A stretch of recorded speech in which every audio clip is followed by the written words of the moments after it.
All right, what is up, fellow nerds, and welcome to Not Your Status Quo. Today, Sunday night, just chatting. We've got Andor premiere, we got She-Hulk, we got Rings of Power. Doug finally started watching The House of the Dragon, or just House of the Dragon.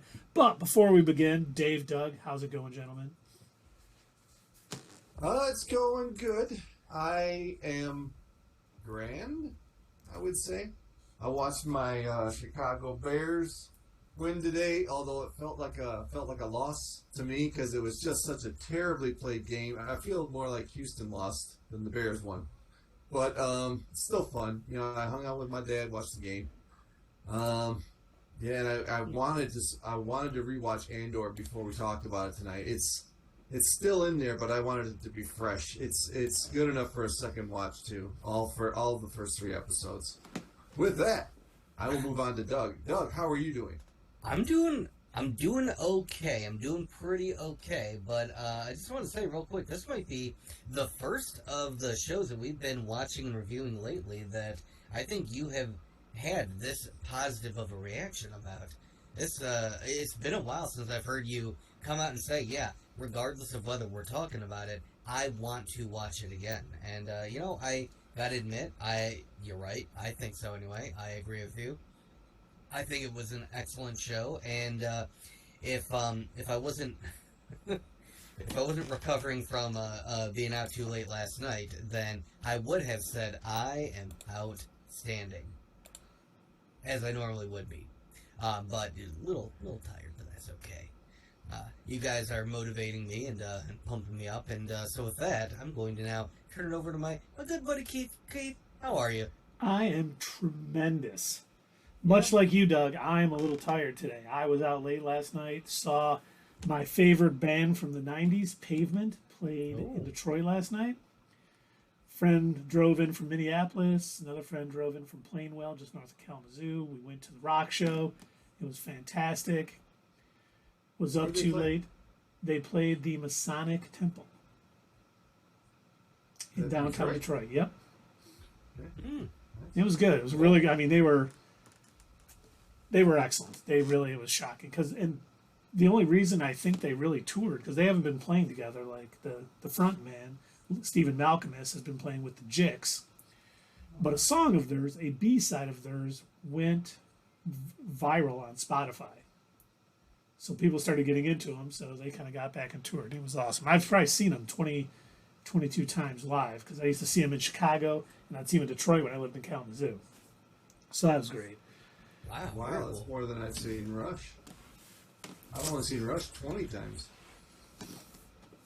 So, bravo, sir. Yes, thank you. It's always good to see your favorite bands live. It's always a treat. But we do have a lot to talk about tonight. I mean, we had the premiere of Andor, which we all, I think, agreed was extremely well done. We got She-Hulk, which I have some theory paloozas about. Oh, the internet was so mad about She-Hulk. Wait, I'm still seeing it today. Right now. Oh, are you? You don't assume you're going to reel it in there, Dave, because you probably. Keith, I am pumping the brakes so hard on your theories. You are flying through the windshield of your theory mobile. Well, he can finish. And then Dave is reeling your corpse back in. I like that, Keith Silver Lining. Oh, Keith Silver Lining. Oh, Lord. Yeah. I like that, Dave. Brakes, I reel it in and keep silver lining. So I think we should start with Andor. What do you gentlemen think? I haven't watched it. I don't know. It grabbed me from the first moment, and there wasn't any. It didn't feel like there was any filler scenes. Everything made sense, and everything contributed to the story. And, there was this one part that I didn't realize, obviously. I think I mentioned that on Wednesday. At first, I couldn't tell that the little kid was also him, like an arrow type of way, where he's flashing back. I didn't realize it until, down the road, you guys told me about it. Like, they said his name, and that's what woke him up. But then, I realized it before we had that conversation, but I don't know if it was that obvious to everybody, but I don't even consider that a down point. It was still a great show, great story they got so far. You know, one of the things I really liked about it was it was so gritty. It was it was, Star Wars to this point has been just basically a space opera.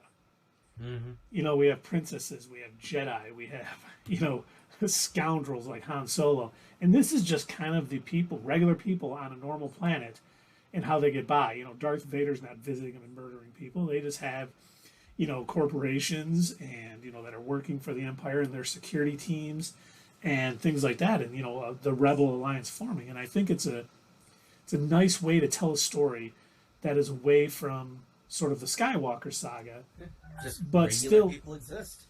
And why they're joining the rebellion and why the rebellion gained such popularity. And the acting has been great. And I know Doug mentioned it before. I think Dave has too. The fact, and nothing against using the volume. The volume they've done a lot of good shows on it. But this just feels so much more like a movie because of the, Yes. All of that that's going on with it. It just looks amazing. It feels more open. It feels definitely more cinematic. And I was watching a couple of the how-tos, and I love when they were mentioning the amount of effort that went into the pre-production and the areas. They're trying to scout for the right areas that would make up the different parts of this planet, and like a crash site or a mine, or what is really going to show the story and help illustrate the story best. Because, like you said, Keith, they wanted this to be gritty. They wanted it to be more down to earth. They wanted to show a part of Star Wars that isn't talked about enough. And I think The Mandalorian was starting to touch on some of that stuff a little bit by showing other people other than the Skywalkers, other than space wizards, other than the Emperor and the Imperial Senate, and whatever else out there in the governmental factions of it all. They're showing just regular people. Like, we haven't actually seen how the day-to-day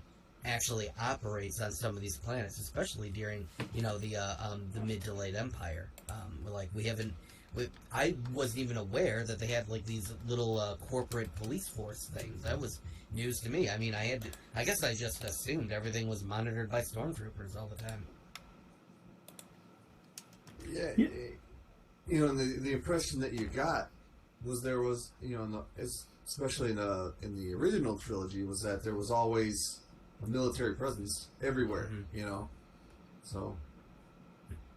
Yeah, it makes sense though. They have these corporations. They're going to be given some power with their security. And honestly, I love the character arc we got for the. I can't remember what his position is, but basically the main guy from the corporation who wouldn't let this go when his boss told him not to. And when his sergeant or whatever it is, when he comes in and he's talking about it, and you can just see he's as fervent as the guy is about this, and I'm just like, okay, this is awesome, because there's people like that, and there's people like his boss who are like, yeah, listen, this guy, he's been knocked down, he's nothing. He picked on the wrong dude. He made a mistake. I'm not going to worry about it. And this guy just couldn't let it go. So they're just doing a very character-driven story, and it seems to me like it's going to be Cassian Andor basically versus this security guard. He's not going to let it go no matter who tells him not to. And I think, Doug had mentioned a little Theory Palooza on our Wednesday night Let's Play that he thinks this guy is going to get busted down a little bit when his boss finds out what he did. But I also think someone above or in the Empire is going to find out what he was doing and maybe bring him on board. He's going to get bumped down, but someone else who has a similar frame of mind is going to bring him into the fold. Because we know other people from the Empire are coming in. We got 9 more episodes left.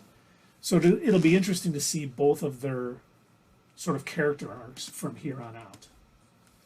Yeah, it's interesting because you remember that speech he gave? When the other guy his sergeant was a little more intense than he was. And then he introduces him and he comes out and gives a speech and he's very unsure of himself. And I wonder if that's a good spot to start his character arc, like you're saying. We'll start here, and then by the end of it, he's just going to be so evil. You know what I mean? He went from being an unsure of himself kind of guy, but he had his values that he was going to, you know, he was going to go after justice no matter what anybody told him. Yep. And then he could become this evil guy, you know, after going through a lot of stuff. And you'll see the main character, which is, you know, they're going to develop that character. That's awesome. I think we're going to see his confidence grow too, because you notice when he was down with the guys in the field, he was very timid and wasn't sure what to do. But I think we're going to see that come about too. He's going to have a more field presence when they're out there, and it'll be nice to see that come together throughout this show. But you're right, they started him at a good place, and we're going to only see him grow in a negative way from here on out. Mm-hmm. So at this point in the story, there are still just little pockets of rebels, right? So they've does the Alliance even exist at this point? It does not. This is starting, because I looked it up because I wanted to make sure. This is starting at the exact same time as Star Wars Rebels. So there's pockets, yes, pockets of Rebels, but no Alliance yet. That'll come, is it 2 years before the Battle of Yavin? I don't remember. I'll have to look that up. But so the Alliance will be coming in the next couple of years, because Andor will be, I think the first 3 episodes of this, or the first 4 episodes, is a year or 5 years away from the Battle of Yavin. Then the next 4 episodes are 4 years out from the Battle of Yavin. Next 4 episodes are 3 years out. Next 4 episodes are 2 years out. And then the whole second season is 1 year away from the Battle of Yavin, leading right up to Rogue One. Yeah, and then there can't be a season 3. Think about it. No spoilers for Rogue One, Dave. Wait, why can't there be a season 3, Dave? Oh, what happened? They all just went their separate ways. Oh, I mean, is that it? Okay, completely their separate ways. As in, all of their molecules went there. Yeah, they separated from themselves, as a matter of fact. Oh, I thought you were talking about the Journey song, "Separate Ways." That is. No. Oh, darn. So I do have one more kind of to tack on to my my mini Wednesday Night Theory Blues on that guy. So just kind of expand on what we were talking about. The reason why I was thinking in that direction, that they're going to try and pin the blame on him, is I was almost seeing, and I could be thinking way too deep into this, so get ready to reel me in, Dave. I could be thinking too deep into this, but the way that they were showing the 3 different main officers, it was almost like they were speaking about the way a lot of the higher ups within the Empire operate. So on one hand, you've got the guy who was the head of the office, who's like, look, I don't want to report these murders. They were in the wrong place at the wrong time. As long as we keep things, copacetic between us and the Empire, nothing needs to go further, and we're going to leave it be. Then you've got, our guy that we followed around, where he's like, no, you don't understand, like what Dave was saying. It's all about the justice. You don't understand. This is, I believe in this. They need to be, whatever crime happened, we need to solve it. But then the third guy who was backing him up, that guy was a pure ass kisser. You could tell the way that he was operating. He's like, I'm gonna fill this guy up with everything. I'm gonna motivate him. I'm gonna tell him what a great guy he is. But I guarantee the minute somebody above him asks what the hell happened, he's gonna say he was in charge. He was the one calling the shots. That guy right there. And think about it. If he wouldn't have tried to stop him.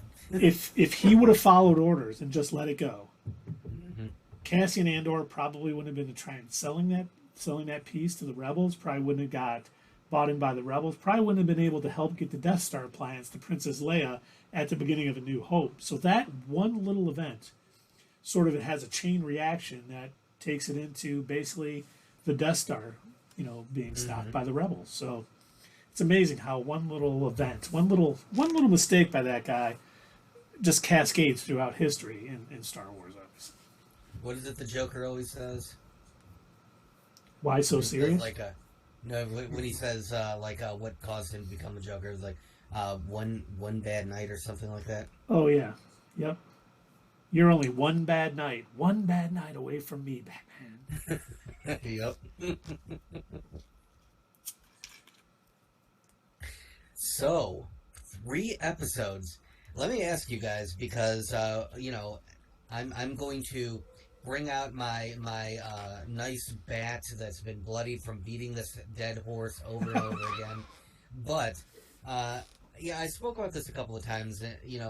In regards to a couple of other series when we're talking about She-Hulk and Moon Knight and some of these others where I feel like it would have been better if they had released more than one single episode in the beginning. Because, like, for instance, when we were talking about Moon Knight, to me the first episode, it was fine, it was whatever, it didn't really do much for me. Same with She-Hulk, it was, fine little origin story and everything, but um, going back and reading about the people who were given early access to a lot of these episodes for like reviewing purposes, the Disney, MCU, whatever, they made a concerted effort to make sure to give them a handful of episodes, and I have to think that that had to have been on purpose because they knew, there's no way they're going to be able to give this a proper review unless we give them the full story when it starts to get going. So I feel like somebody may have learned their lesson at Disney with Andor. At least I hope that's the case. Because we got the first 3 episodes, and I am so thankful that they did that. Because while, it was a great view, I was thinking about this today. What about you, gentlemen? Would you have been raving about it as much? I Having think just watched the first episode. Yeah, I think so. I think really so? liked it right from the get-go. Yeah, That's just my opinion. I agree with Dave. I'd probably still be like, and just so everyone knows, no horses were injured in Doug's beating of already a dead dead. horse. Exactly. But I think so because I really liked the way it started. I mean, the way they portrayed that whole fight with, I mean, we still are not sure 100% why he was there. Was he looking for his sister? Was he looking for someone else? And just the way it all went down, the guy, he was trying to mind his own business, and they ended up following him and causing this. And he made that split-second decision that I'm going to have to kill the second guy, or it's going to come back to haunt me. And you could tell it wasn't just like he wasn't like a cold-blooded killer at this point. He's not the Punisher at this point, and he's not really a murderer. Well, he is, but he's not like a cold-blooded killer. But he was just like, oh, man, I got to kind of do it. And the facial expressions that Diego Luna had during that scene were pretty great. So if I did only see one, I'd still probably be raving about it. But the fact that we got 3 and we got so much more of this story, it certainly did not hurt. It definitely made it better. I think it made it more cohesive. I think it tied it all together because and not just like the main story, but the flashback that they spread throughout those 3 episodes. I think being able to see that from beginning to end, like all in one watch, I think that's what really sealed it for me. Like if I had been in the same situation as Dave, where like I didn't realize that had been him, just watching the first episode, that wouldn't have helped me out. Like if I hadn't known, I'd been like, okay, I don't know what the hell this is all about. Cool, but being able to see it all, and as you put it, Keith, where you say that one event is what kind of escalated, made the dominoes fall, if you will, into all of this happening, him joining the rebellion or one of the pockets of the rebellion or whatever. I think that's what really made it. That's what really helped tie the whole thing together, at least in my opinion. Because if I had just seen that first episode, I think it would have been good. I don't know that I would have been raving about it and thinking this was the best thing and I need to watch it like over and over again, like I did having seen the 3rd episode, because I think that's what really did it for me. That 3rd episode was phenomenal.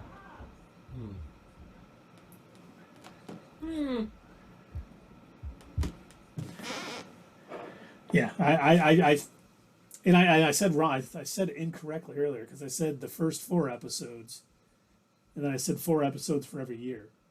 But the math doesn't add up. That would be 16 episodes in the first season. It's 3 episodes. So this 3-episode block we got was the 5 years from the Battle of Yavin. So if the article I read was correct, the next 3 episodes, which we're only getting 1 on Wednesday, will be 4 years out. So we're going to probably see a slight time jump in him dealing with, the rebel, I forget the guy's name, Real or something, kind of dealing with him and finding out more. So, it worked. It was that one little cohesive story in those 3 episodes, and I think it's going to pay dividends for them doing that. A lot more people are going to be into it. Whoever wrote the dialogue for the show, it's awesome. It's very engaging. You know, it was George Lucas. It was not George Lucas. There weren't enough musts or must-use in there for George Lucas. Hey, look at Carrie's here. Wow! Yay! Holy crap. Yay! All right. That is fantastic. Carrie, did you Carrie, we're see talking Andor? What was my point there? You're talking about the dialogue. You're saying how good Oh it was. yeah, the dialogue was incredible. Like, I forget the name of his character. That Keith just said it was the Skarsgård guy. On his So he transport, traveled through a wormhole in the multiverse he's and ended talking up to in Star Wars. that other dude just starts talking to him, and it's just like a normal conversation. And if you stick with it, eventually it leads to a point. They're not doing that on all the shows on TV. Right now, half the dialogue I see is just like moving the plot along. It's just like to remind the audience where we're at in the plot. But this is just like a regular conversation that weaved its way around.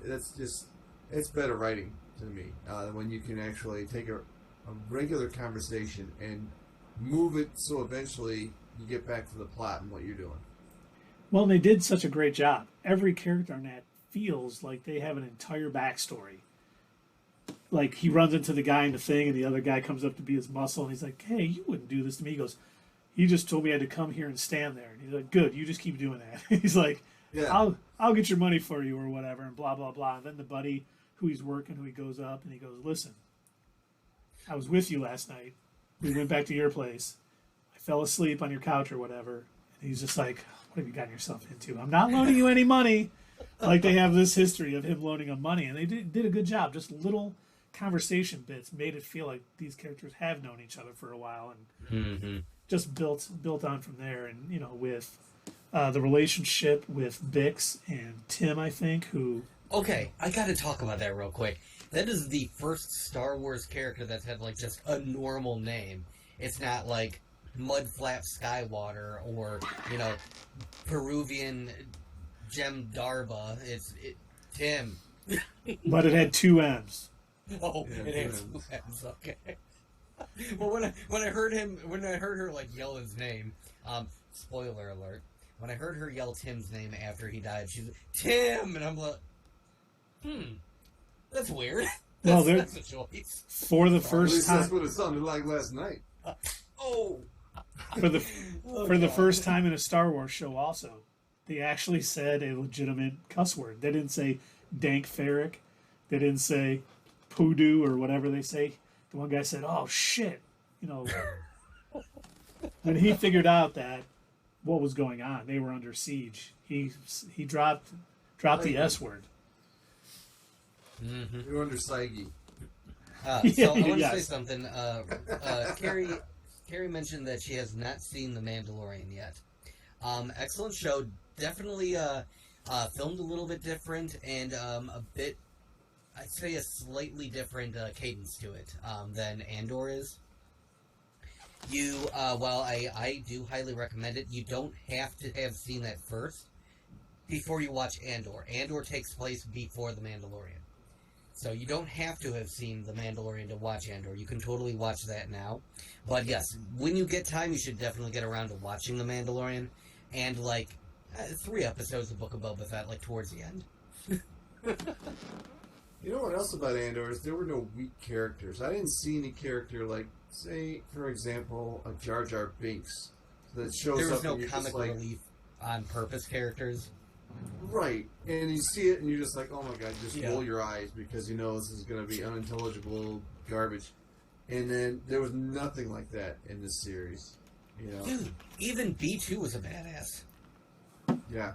That little droid is shooting electricity at those space warthogs or whatever. I'm just like, yes. You know what I thought when I saw that? I'm going to do my first Rick and Morty reference. 27 minutes in. You know when that Heistetron and walks up to the line with the people in the heist con, and then he shoots them all with darts. And I need your skill to need for a job. No, they're not. You son of a bitch! I'm in. You know, that's what that reminded me of.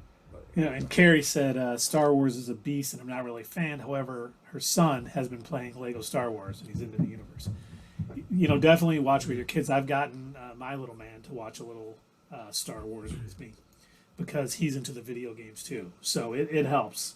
You'll learn the characters a little better, and you'll know what he's talking about. I'll still never remember one of my favorite stories my brother ever told me when they were pregnant with their second child. They took their first child, who was a couple years old, and he had been playing one of the Lego Star Wars games, and like they were getting the ultrasound or whatever, and the first one just told the ultrasound tech all about Star Wars. Just for like Kurt said, he didn't take a breath and he just talked. What are you doing, buddy? You all ready for bed? Dorito! Dorito! Okay. Hey, give me a hug. Buddy, give me a hug. Dorito! Ooh, So I keep telling my wife he should not have Mountain Dew before bed, but they just don't listen to me. I want to know, speaking of Star Wars toys and everything like that, I want to know when we're going to get the Tim action figure. Hopefully soon. you guys hear me? We can hear you. I can hear you, Can't see you.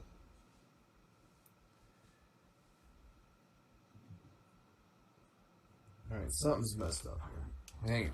You guys go ahead and continue. I'll find out what's going on. Oh my gosh. Carrie, our gender announcement photo was a Luke,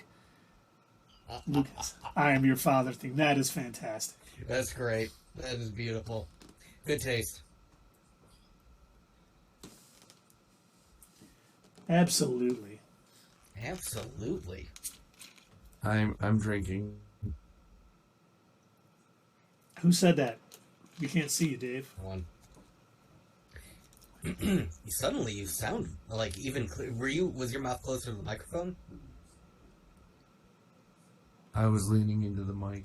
Okay, that explains that. I'm like, wow, you sounded really clear all of a sudden. Sounded like Pillow Talk with Dave Kinchis. Sounded like you were coming in close and you were getting ready to tell us, How's that? There we long go. time ago in Hey! a galaxy far, far away, cats and kittens. This is Dave with Pillow Talk. We'll be talking Star Wars today. Boy, what if that was our entire stream? It was just Dave speaking essentially into the night, and here's your late night jazz tunes to carry you to La La Land. We're down to 0 viewers. That's it, everybody who's been following Not Your Status Quo. We're shutting it down, flipping the switch. It's now Late Night Pillow Talk with Dave. I don't know what the acronym for that is, but that's us now. Thank you. I'll be moving you. What is that? All of our followers are leaving. What? No views, no followers, no subscribers. Oh man, we really screwed up. You gentlemen then looking forward to the next episode of Andor. Absolutely. Absolutely indeed. Same here. Sorry, I burped. Jeez, that was out of nowhere. You should never apologize for burping. You just have to say "excuse me" louder than the burp. Better out than in. That's what I always say. I am, and it'll be interesting to see if there is that time jump there a little bit. Mm-hmm. If it'll. What the heck's going on? Yep, I agree. How much we'll see. No, I can't wait to see the next episode. Of course. But I don't like the credits. I don't like them. 5 minutes of credits, but it's just credits. There's no paintings. There's no after credit scene. Yeah. It's just the bleak darkness of space. Wow, it's almost like it's saying it's the Star Wars universe. It's dark and bleak. And if your biggest complaint is the credits, that's a good thing. And I think we talked about think we talked about on I- Wednesday. I thought for sure we were getting a post-credit scene because there was so much time for the credits, and I'm For like, Andor. just waiting. And I'm like, there's got to, and it's just credits. I'm like, On each episode, too. I was only fooled once. No, I was fooled every time. I would say my only complaint would be the music. I was spoiled so much by the Mandalorian theme and even the Book of Boba Fett theme, which, I went back and I listened to it. Book of Boba Fett didn't deserve that. It was too good of theme music.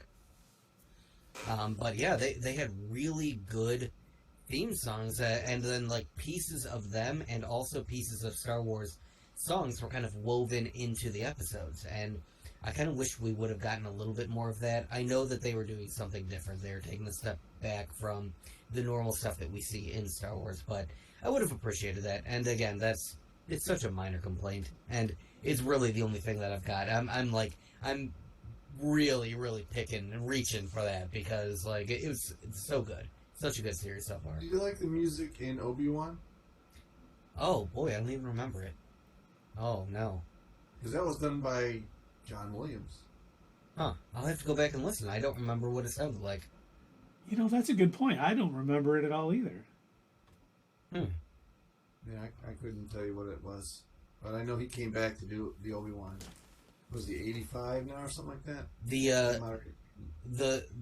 The score that they used when he was fighting Darth Vader, though, that was excellent. That was really good.